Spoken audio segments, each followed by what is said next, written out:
Aujourd'hui, on s'est retrouvé dans le cadre de la 4e session du comité technique de surveillance du Centre national de lutte contre le criquet pèlerin. Le criquet pèlerin, c'est un grand ravageur qui a des capacités de nuisance très élevées. Comme je le disais dans mon discours, si l'infestation atteint à peu près 1 km², il peut détruire en un jour la ration alimentaire de 35 000 personnes. Donc vous voyez que c'est un phénomène très important, qui est rare bien sûr, mais quand il apparaît, c'est toute une campagne qui est compromise, la campagne agricole qui est compromise. Donc on était à la 4e session de ce comité technique d'orientation et de pilotage pour essayer de voir comment le criquet se comporte actuellement dans le monde, et surtout en Afrique, et quels sont les risques éventuels qui existent, et quelles sont les mesures préventives et les dispositions que nous devrons prendre en rapport avec la population, bien sûr, en rapport avec les services techniques et toute l'administration, et même la société civile.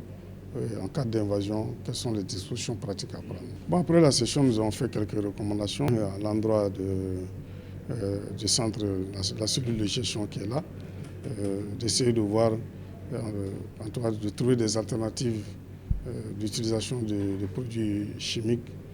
Donc procéder maintenant à l'utilisation accrue de biopesticides qui sont moins nocifs et qui sont un peu respectueux de l'environnement.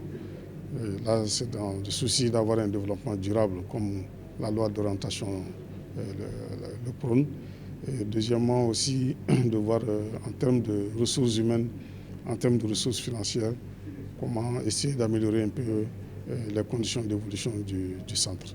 Il y a des équipements qui sont déjà là, mais il faut des ressources humaines qualifiées et en nombre suffisant aussi pour pouvoir les gérer. Mon mot de remerciement, c'est de féliciter l'équipe qui est en place, de remercier aussi les membres du comité technique, de surveillance, et demander maintenant à l'équipe de rester persévérante, très vigilante, et aussi toujours empreinte de tout courage pour pouvoir vraiment maintenir l'élan qui est déjà amorcé actuellement.